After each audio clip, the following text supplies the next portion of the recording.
को बता दें कि धर्म सिंह सैनी बीजेपी के बागी मंत्री क्या कह रहे हैं, सबसे पहले आप वो देखिए। जाति में डाल दे उससे मानसिकता नहीं बदलती, मानसिकता तो पैदाइश से बदलती है। वो वही मानसिकता लेकर के आता है जो पिछड़ा या दलित माँ से की कोख से पैदा होता है। हम लोग दलित पिछड़े माँ की कोख से पैदा हुए हैं। हमारी सोच दलित पिछड़ों के हित में है। जो लोग अपने जाति को पिछड़ी सूची में डलवा करके अपने आप को पिछड़ा कहलवाने की बात करते हैं, मैं नहीं मानता कि वो पिछड़ों की सोच रखते हो या पिछड़ों का कल्याण करते हो। सिद्धार्थनाथ सिंह ने एक बात और कही सर, अभी सुबह सुबह उनसे हमारी बात हुई तो उन्होंने कहा कि 5 वर्ष तक पूरा सरकार में रहे, पूरा एकदम रसूख में रहे, पूरा एकदम, उनका कहना ये था कि मलाई पूरा खाए। अब जब अपना अपना स्वार्थ देख रहे हैं तो भागना शुरू किए हैं, क्या कहेंगे? देखिए, अगर हमने मलाई खाई है जांच करवावे, हमें जेल भेजे। रही बात, हमने बार बार अलग अलग प्लेटफार्म पर, सरकार के प्लेटफार्म पर और संगठन के प्लेटफार्म पर हम सभी लोगों ने इसका ऐतराज किया, इसका विरोध किया कि दलित पिछड़ों की उपेक्षा हो रही है, आरक्षण पर कुठाराघात हो रहा है, बाबा साहब के संविधान को पूरे तरीके से तहस नहस करने का एक प्लान है।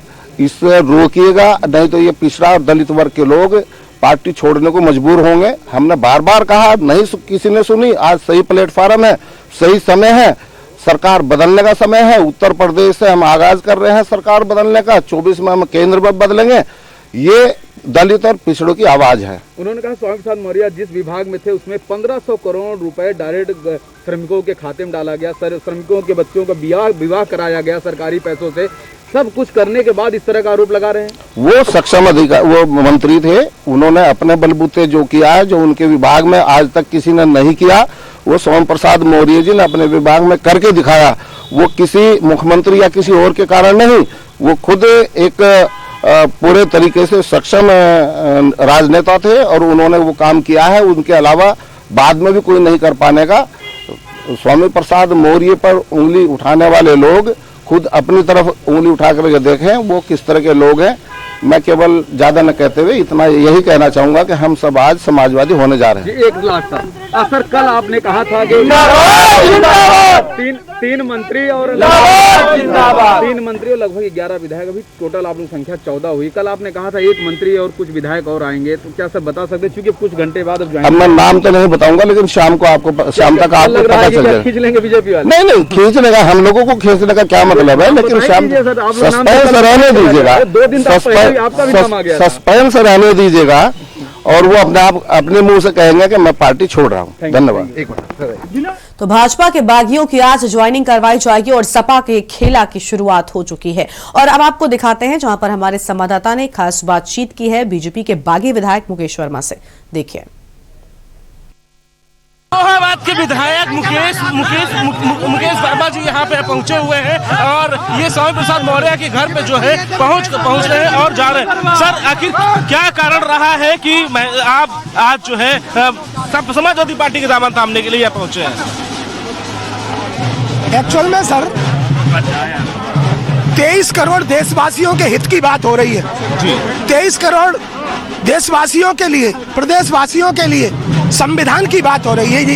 ये देश संविधान से चलता है ना, आप संविधान को खत्म करना चाहते हैं। ये देश संविधान से चलता है, आप उसको खत्म करना चाहते हैं। 85% गरीब लोगों के लिए, दलित, शोषित, पिछड़े, किसान, बेरोजगार, उसके लिए संविधान है ना, आप उसे खत्म करना चाहते हैं। उसकी नौकरी 5% लोगों को देना चाहते हैं। आप शिक्षक भर्ती घोटाला देख लो, माननीय मुख्यमंत्री जी ने माना है उसको। तो शिक्षक भर्ती में माननीय मुख्यमंत्री जी ने माना है उसको कि एक ही समाज की इतनी नौकरी दे दी गई। मैं आपको बताना चाहता हूँ, माननीय कल्याण सिंह बाबू जी के साथ लोधी समाज का इतना बड़ा पूरे प्रदेश में वर्चस्व है। माननीय कल्याण सिंह जी को केवल 2 साल बाद ही हटा दिया, माननीय धर्मपाल सिंह जी को 2 साल बाद हटा दिया। मैं पूछना चाहता हूँ, लाना किसको चाहते हैं? मैं पूछना चाहता हूँ, 15% लोगों में केवल और केवल राज्य मंत्री पर समेट गए है ना सर? अच्छा, कितने और लोग होंगे जिस तरह की बागी तेवर जो है दिखा रहे होंगे सर? हाँ, कितने और लोग होंगे जो आप सर, आखिर विरोध जो हो रहा है, आप पार्टी छोड़ के आ रहे हैं, और कितने लोग हो सकते हैं? कितने लोग प्रताड़ित? सर 100 से ज्यादा लोग हैं, सच्ची बात की है। धीमे धीमे आएंगे इनकी मार के मारे डर रहे हैं लोग, इनकी मार के मारे डर रहे हैं, इनके नोटिस के मारे डर रहे हैं। कल जी हमारी हत्या करा दें, ये कल हमारी हत्या करा सकते हैं, ये हम सच कह रहे हैं आपसे। अच्छा, मौर्य जी के भी जांच के आदेश हो गए हैं, जो पुरानी उनकी फाइलें थी दबी हुई थी, उनकी भी जांच के आदेश हुए हैं। दद्दा देखो, सब कोर्ट की बात है, कोर्ट के पैरों में हम प्रणाम करते हैं भैया। जो हमें मारने डाले सो तुम देख ली हो यार, ये चौथा स्तंभ तुम ही हो। इनकी कछु पता नहीं भैया ये क्या करते हैं। तो ये थे हमारे साथ मुकेश वर्मा जी, जिन्होंने साफ तौर पे कहा है कि 100 से ऊपर अधिक लोग होंगे जो जिन्होंने पार्टी छोड़ने की बात कह रही है। कैमरामैन राजेश के साथ मैं संदीप मिश्रा, के न्यूज, लखनऊ। तो सपा का खेला हम सब देख रहे हैं कि किस तरह से यहाँ पर जो खेल है वो आगे बढ़ता जा रहा है, लेकिन अब देखना होगा, क्योंकि हमने देखा था किस तरह से पश्चिम बंगाल में खेला हुआ था, लेकिन अब उत्तर प्रदेश में पहले मेला हो रहा है। कहीं ऐसा ना हो कि वैसा ही खेला यहाँ पर भी देखने को मिले। तो सपा में आज बीजेपी के बागी विधायक शामिल हो रहे हैं, और सबसे पहले आपको गोरखपुर लेकर चलते हैं, जहां पर सीएम योगी मौजूद है। उसके बाद इस खबर पर लौटेंगे।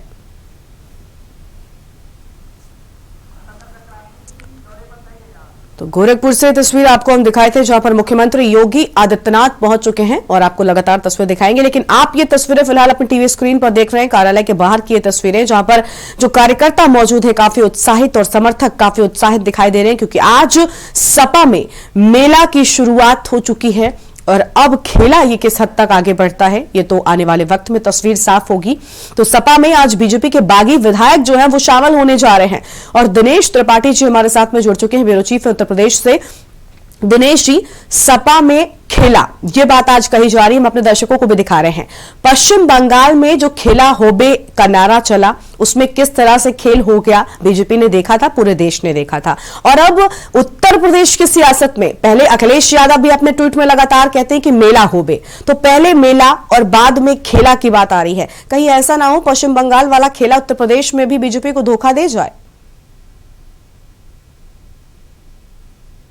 जी बिल्कुल गरिमा, आपको बता दें कि समाजवादी पार्टी पहले नो डाउट मेला कर रहा है। भारतीय जनता पार्टी के मंत्री, विधायक और पदाधिकारी जिस तरह से भारतीय जनता पार्टी छोड़ के समाजवादी पार्टी ज्वाइन कर रहे हैं, वो एक मेले के ही तरह है। उसके बाद समाजवादी पार्टी ने एक दूसरा नारा दिया था, खेला होबे। तो भारतीय जनता पार्टी को सत्ता से हटाने के लिए जिस तरह अखिलेश यादव ने छोटे छोटे दल, करीब आधे दर्जन छोटे छोटे दलों के साथ गठबंधन किया है, उनका संबंध पीछे कहीं न कहीं किसी न किसी कारण से भारतीय जनता पार्टी से उनका गठबंधन रहा है, और सरकार में उनके सहयोगी भी रहे हैं भारतीय जनता पार्टी के। अब वो खेला करने के लिए समाजवादी पार्टी में ज्वाइन हुए हैं, और भारतीय जनता पार्टी को सत्ता से हटाने के लिए खेला होबे का नारा दिया है। तीसरा नारा समाजवादी पार्टी का और सुभाषपा जिसके राष्ट्रीय अध्यक्ष ओम प्रकाश राजभर है, वो योगी कैबिनेट में कैबिनेट मंत्री भी हुआ करते थे, भाजपा के सहयोगी दल थे 2017 विधानसभा चुनाव में। उन्होंने एक नारा दिया है अखिलेश यादव के साथ, खदेड़ा होबे। तो नया नायक खदेड़ा होबे कि मतलब भारतीय जनता पार्टी को सत्ता से हटाने के लिए समाजवादी पार्टी ने छोटे छोटे दलों को मिलाकर जो गठबंधन किया है, और जिस तरह से भारतीय जनता पार्टी के मंत्री, कैबिनेट स्तर के 3-4 मंत्री जो अभी तक हाल फिलहाल भारतीय जनता पार्टी छोड़कर सरकार से इस्तीफा देकर समाजवादी पार्टी ज्वाइन कर रहे हैं आज, वो उसके बाद दर्जनों की संख्या में जो विधायक समाजवादी पार्टी ज्वाइन कर रहे हैं, उन सभी का नारा है समाजवादी पार्टी के साथ, समाजवादी पार्टी के अध्यक्ष अखिलेश यादव के कंधे से कंधा मिलाकर कि खदेड़ा होबे। तो वो बंगाल के इतिहास को दोहराने के लिए समाजवादी पार्टी की तरफ से लगातार ये नारे आ रहे हैं कि पहले तो मेला होबे, फिर खेला होबे, उसके बाद लास्ट नारा इनका है कि खदेड़ा होबे। भारतीय जनता पार्टी को पूरी तरह से उत्तर प्रदेश की सत्ता से दूर करने के लिए खदेड़ा होबे नारा दे रही है। जी बिल्कुल, यानी आप कहीं ना कहीं बीजेपी का जो खदेड़ने की तैयारी है वो सपा बहुत तेजी से कर रही है। दिनेश जी, आज मकर संक्रांति का खास मौका है, और उत्तर प्रदेश में राजनीतिक क्रांति की हम तस्वीर लगातार अपने दर्शकों को दिखा रहे हैं।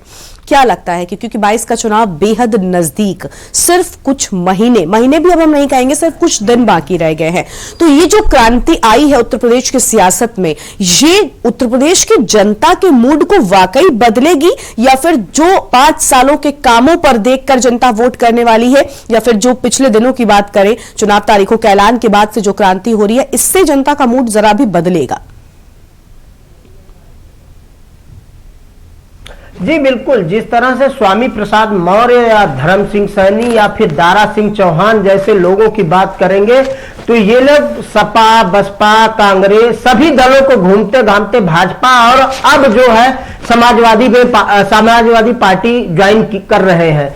स्वामी प्रसाद मौर्य के बारे में कहा जाता है कि ये राजनीतिक मौसमी विज्ञानी है। स्वामी प्रसाद मौर्य पहले बसपा में थे, इन्होंने बसपा ने सब कुछ इनको दिया, मंत्री पद के साथ साथ पार्टी में एक इनका कद था, मायावती के लेवल का इनका कद था, लेकिन 2014 के बाद इन्होंने बसपा को छोड़ा और भारतीय जनता पार्टी ज्वाइन किया। भारतीय जनता पार्टी में भी इनके बेटी को टिकट देकर बदायूं से सांसद बनाया। धर्मेंद्र यादव जो अखिलेश यादव के भाई बोले जाते हैं, उनको हरा के सांसद बने और खुद स्वामी प्रसाद मौर्य चुनाव विधानसभा जीतते हैं। उनको कैबिनेट मंत्री का दर्जा दिया जाता है योगी कैबिनेट में, और भारतीय जनता पार्टी में इनका एक कद होता है। लेकिन जिस तरह से स्वामी प्रसाद मौर्य के बारे में पहले कहा जाता है कि ये राजनीतिक मौसमी विज्ञानी है, मौसम को भांप कर ये पाला बदलते हैं, तो स्वामी प्रसाद मौर्य अगर उत्तर प्रदेश के राजनीतिज्ञ और पॉलिटिकल लोग कह रहे हैं कि राजनीतिक मौसम विज्ञानी है, उन्होंने अगर भारतीय जनता पार्टी छोड़कर समाजवादी पार्टी ज्वाइन किया है तो नो डाउट जनता समाजवादी पार्टी के और अखिलेश यादव के फेवर में खड़ी है। इसीलिए स्वामी प्रसाद मौर्य मौसम के हिसाब से समय को भांपते हुए, समय को देखते हुए भारतीय जनता पार्टी छोड़कर समाजवादी पार्टी ज्वाइन कर रहे हैं। और पीछे 2-3 दिन से स्वामी प्रसाद मौर्य का बयान देखें तो भारतीय जनता पार्टी और केंद्रीय नेतृत्व या प्रदेश नेतृत्व मुख्यमंत्री योगी के खिलाफ जिस तरह का वो बयानबाजी कर रहे हैं, उससे ये लग रहा है कि कहीं ना कहीं समाजवादी पार्टी का पलड़ा भारी दिख रहा है 2022 विधानसभा चुनाव में। बिल्कुल, बहुत शुक्रिया आपका दिनेश जी हमारे साथ जुड़ने के लिए और के न्यूज पर अपनी बात रखने के लिए। तो यूपी के महारण की शुरुआत हो चुकी है और सपा में किस तरह से खेल चल रहा है उसकी तस्वीर आपको हम लगातार दिखा रहे हैं। ये समाजवादी कार्यालय के बाहर की तस्वीर आपको हम दिखा रहे हैं, जहां पर बागी विधायक आज सपा का दामन थाम सकते हैं। और एक बार फिर से आपको सुनाते हैं कि बागी मंत्री बीजेपी के धर्म सिंह सैनी ने क्या कुछ खास बातचीत की हमारे संवाददाता से, वो देखिए। पिछले 5 वर्षों में जिस तरीके से पिछड़ों दलितों का पूरे तरीके से राजनीतिक रूप से, आर्थिक रूप से और रोजगार के क्षेत्र में और आरक्षण के क्षेत्र में पूरे तरीके से शोषण हुआ है, उस बात को देखते हुए आज हम सब लोग पिछड़े दलित वर्ग के लोग पूरे उत्तर प्रदेश के आज मकर संक्रांति के समय पर हम सब समाजवादी पार्टी ज्वाइन करने जा रहे हैं और ये संकल्प लेंगे कि हम उत्तर प्रदेश का मुख्यमंत्री पिछड़े समाज का, जो दलित शोषित और अपने वर्ग के लोगों की बात सुने, उनका कल्याण करे, उन्हें रोजगार देने का काम करे, उनके आर्थिक राजनीतिक क्षेत्र में उन्हें आगे बढ़ाने का काम करे। इस शपथ को लेकर के हम आज आगे बढ़ने का काम करेंगे। सिद्धार्थ, एक बात कहना चाहता हूँ कि चाहे दलित हो, पिछड़ा हो, जो दलित की बेटी से, दलित की माँ से जन्म लेता है वो दलित कहलाता है, जो पिछड़ा माँ से पैदा होता है वो पिछड़ा कहलवाता है। केवल सूची में सरकार अपर कास्ट के लोगों को पिछड़ी जाति में डाल दे, उससे मानसिकता नहीं बदलती। मानसिकता तो पैदाइश से बदलती है, वो वही मानसिकता लेकर के आता है जो पिछड़ा या दलित माँ से की कोख से पैदा होता है। हम लोग दलित पिछड़ी माँ की कोख से पैदा हुए हैं, हमारी सोच दलित पिछड़ों के हित में है। जो लोग अपने जाति को पिछड़ी सूची में डलवा करके अपने आप को पिछड़ा कहलवाने की बात करते हैं, मैं नहीं मानता कि वो पिछड़ों की सोच रखते हो या पिछड़ों का कल्याण करते हो। तो आज का दिन उत्तर प्रदेश की राजनीति के लिए बड़ा दिन है, क्योंकि राजनीतिक हलचल जो लगातार मची हुई थी उस पर आपने देखा किस तरह से आज सपा के खेला की शुरुआत हो चुकी है। और राजनीति में आज बस इतना ही। तमाम बड़ी खबरों के लिए आप बने रहिए के न्यूज इंडिया के साथ। नमस्कार।